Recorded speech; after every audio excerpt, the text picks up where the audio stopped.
प्यारे दोस्तों, अस्सलामु अलैकुम। आज की वीडियो में हम बात करने जा रहे हैं एक ऐसे फितने की जो इंसानी तारीख का सबसे बड़ा फितना होगा।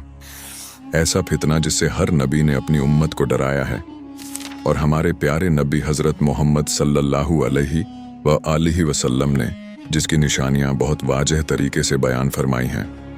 हम बात करेंगे दज्जाल के खुरूज के बारे में, उसकी अलामतों के बारे में, उसके फितनों के बारे में और उस खौफनाक वक़्त के बारे में जब ज़मीन पर अंधेरा, धोखा और तबाही फैलेगी। लेकिन याद रखें, ये सिर्फ दज्जाल तक महदूद नहीं है, क्योंकि उसके बाद आएगा याजूज माजूज का तूफान और फिर वो लम्हा होगा जब सूरज मगरिब से तुलू होगा और तौबा का दरवाज़ा हमेशा के लिए बंद हो जाएगा। तो आपसे गुजारिश है कि वीडियो आखिर तक ज़रूर देखें और अगर आप हमारे चैनल पे नए हैं तो चैनल को सब्सक्राइब ज़रूर करें। दोस्तों, क़यामत की अलामत एक कुबरा में से दूसरी अलामत दज्जाल का निकलना है। अहादीस मुबारका में दज्जाल का जिक्र बहुत बार आया है। हर नबी दज्जाल के फितने से अपनी उम्मत को डराता रहा है। हुजूर अकरम सल्लल्लाहु अलैहि व आलिहि वसल्लम ने इसकी निशानियां भी बयान फरमाई हैं। दज्जाल का मतलब है मक्कार, झूठा, हक और बातिल को उलट पलट करने वाला। इस मानी के एतबार से हर उस शख्स को जिसमें ये औसाफ हों दज्जाल कहा जा सकता है। यहाँ दज्जाल से एक खास काफिर मुराद है जिसका जिक्र अहादीस में मौजूद है। कहते हैं कि दज्जाल यहूदी होगा और खुदाई का दावा करेगा। उसकी दोनों आंखों के दरमियान कुफ्र यानी काफिर लिखा होगा। दाईं आंख की जगह अंगूर की तरह का उभरा हुआ दाना होगा। जमीन पर उसका क़ियाम 40 दिन तक होगा, लेकिन इन 40 दिनों में से पहला दिन साल के बराबर, दूसरा दिन महीने के बराबर, तीसरा दिन हफ्ते के बराबर होगा और बाकी दिन आम दिनों की तरह होंगे। अल्लाह ताला अपने बंदों से इम्तिहान लेने के लिए दज्जाल के हाथों से कुछ अजायबात दिखाएगा। दज्जाल लोगों को कत्ल करके दोबारा जिंदा करेगा। वो आसमान को हुक्म देगा, आसमान बारिश बरसाएगा। जमीन को हुक्म देगा, जमीन गेहूं उगाएगी। जब वो एक वीरान जगह से गुजरेगा और इस जगह से कहेगा, अपने अंदर का सारा खजाना बाहर निकाल, तो इस जगह से खजाने बाहर निकलेंगे। फिर वो खजाने शहद की मक्खियों की तरह उसके पीछे पीछे चलेंगे। आखिर में एक शख्स को कत्ल करेगा, फिर जिंदा करेगा। वो कहेगा, अब तो तेरे दज्जाल होने का पक्का यकीन हो गया है। दज्जाल उसे दोबारा कत्ल करना चाहेगा मगर नहीं कर सकेगा। दज्जाल पूरी जमीन का चक्कर लगाएगा। कोई शहर ऐसा नहीं होगा जहां दज्जाल ना जाएगा, सिवाय मक्का मुकर्रमा और मदीना मुनव्वरा के। इन दो शहरों में फरिश्तों के पहरे की वजह से वो दाखिल नहीं हो सकेगा। दज्जाल का फितना तारीख़ इंसानियत का सबसे बड़ा फितना होगा। हज़रत इमाम मेहदी अलैहिस्सलाम जब कुस्तुनतुनिया को फतह करके शाम तशरीफ़ लाएंगे और आप दमिश्क में मुकीम होंगे, तो शाम और इराक के दरमियान में से दज्जाल निकलेगा। पहले नबूवत का दावा करेगा, यहाँ से अस्फहान पहुँचेगा। अस्फहान के 70,000 यहूदी उसके साथ हो जाएंगे। फिर खुदाई का दावा शुरू कर देगा और अपने लश्कर के साथ ज़मीन में फसाद मचाता फिरेगा। बहुत से मुल्कों से होता हुआ यमन तक पहुँचेगा। बहुत से गुमराह लोग उसके साथ हो जाएंगे। यहाँ से मक्का मुकर्रमा के लिए रवाना होगा। मक्का के करीब आकर ठहरेगा। मक्का के गिर्द फरिश्तों का हिफाजती पहरा होगा, जिसकी वजह से वो मक्का में दाखिल ना हो सकेगा। फिर मदीना मुनव्वरा के लिए रवाना होगा। यहाँ भी फरिश्तों का हिफाजती पहरा होगा। दज्जाल मदीना मुनव्वरा में भी दाखिल ना हो सकेगा। उस वक़्त मदीना मुनव्वरा में 3 मरतबा झलझला आएगा, जिससे कमज़ोर ईमान वाले घबराकर मदीना से बाहर निकल जाएंगे और दज्जाल के फितने में फंस जाएंगे। मदीना के मुफ्त सलात में एक अल्लाह वाले दज्जाल से मुनाजरा करेंगे। दज्जाल उन्हें कत्ल कर देगा, फिर जिंदा करेगा। वो कहेंगे, अब तो तेरे दज्जाल होने का पक्का यकीन हो गया है। दज्जाल उन्हें दोबारा कत्ल करना चाहेगा मगर नहीं कर सकेगा।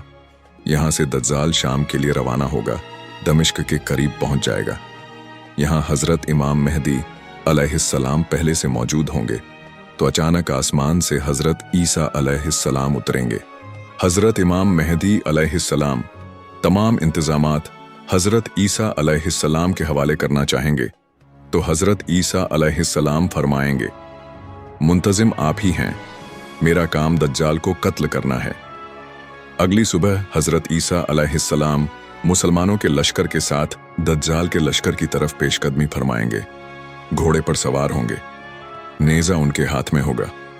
दज्जाल के लश्कर पर हमला कर देंगे। बहुत घमासान की लड़ाई होगी। हजरत ईसा अलैहिस्सलाम की सांस में यह तासीर होगी कि जहां तक उनकी निगाह जाएगी वहीं तक सांस पहुंचेगा, और जिस काफिर को आपके सांस की हवा लगेगी वो उसी वक्त मर जाएगा। दज्जाल हजरत ईसा अलैहिस्सलाम को देखकर भागना शुरू करेगा। आप उसका पीछा करेंगे और बाबे लुद्द पर पहुंचकर दज्जाल को कत्ल कर देंगे, और फिर इमाम मेहदी अलैहिस्सलाम की शहादत के बाद तमाम इंतजामात हजरत ईसा के हाथ में होंगे और निहायत सुकून व आराम से जिंदगी बसर हो रही होगी। दोस्तों, कयामत की अलामत कुबरा में से एक बड़ी अलामत सूरज का मगरिब से तूलू होना है। कुरान करीम और अहादीस मुबारका में इसका जिक्र मौजूद है। धुएं के जाहिर होने और जमीन धंस जाने के वाक़े के बाद जुल्हिज्जा के महीने में 10वीं जुल्हिज्जा के बाद अचानक एक रात बहुत लंबी होगी। मुसाफिरों के दिल घबरा कर बेचैन हो जाएंगे, बच्चे सो सो कर ऊब जाएंगे, जानवर बाहर खेतों में जाने के लिए चिल्लाने लगेंगे। तमाम लोग डर और घबराहट से बेचैन हो जाएंगे। जब 3 रातों के बराबर वो रात हो चुकी होगी तो सूरज हल्की सी रोशनी के साथ मगरिब की तरफ से तुलू होगा और सूरज की हालत ऐसी होगी जैसे उस पर ग्रहण लगा हो। उस वक्त तौबा का दरवाज़ा बंद हो जाएगा और किसी का ईमान या गुनाहों से तौबा कबूल नहीं होगी। सूरज आहिस्ता आहिस्ता ऊंचा होता जाएगा।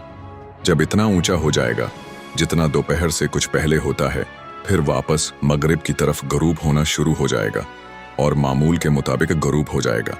फिर हसबे मामूल तुलू और गरूब होता रहेगा। मगरिब से सूरज तुलू होने के वाक़े के 120 साल बाद कयामत के लिए सूर फूंका जाएगा और यूं कयामत बर्पा हो जाएगी। कयामत की बड़ी अलामतों में से एक बड़ी अलामत दाब्बतुल अर्ज का ज़मीन से निकलना है। इसका जिक्र कुरान करीम और अहादीस मुबारका में मौजूद है। मगरिब से सूरज तूलू होने के वाक़े के कुछ ही रोज़ बाद मक्का मुकर्रमा में मौजूद पहाड़ सफ़ा फटेगा और इससे एक अजीबो-गरीब जानवर निकलेगा जो लोगों से बातें करेगा और बड़ी तेज़ी के साथ सारी ज़मीन में फिर जाएगा। इसके पास हज़रत सुलेमान अलैहिस्सलाम की अंगूठी और हज़रत मूसा अलैहिस्सलाम का असा होगा। ईमान वालों की पेशानी पर हज़रत मूसा के असा से एक नूरानी लकीर खींच देगा जिससे उनका सारा चेहरा रोशन हो जाएगा, और काफिरों की नाक या गर्दन पर हज़रत सुलेमान की अंगूठी से स्याह मोहर लगा देगा जिससे उसका सारा चेहरा मैला हो जाएगा। लोगों के मजमे में ईमान वालों को कहेगा यह ईमानदार है, और काफिर के बारे में कहेगा कि यह काफिर है। इसके बाद वह गायब हो जाएगा। और इसी तरह से क़यामत के अलामात ज़ाहिर होने के बाद क़यामत के लिए सूर फूंका जाएगा और यूं क़यामत बर्पा हो जाएगी। अल्लाह पाक से दुआ है, अल्लाह हमें नेक आमाल करने और ईमान के साथ इस दुनिया से जाने की तौफीक अता फरमाए। आमीन या रब्बल आलमीन।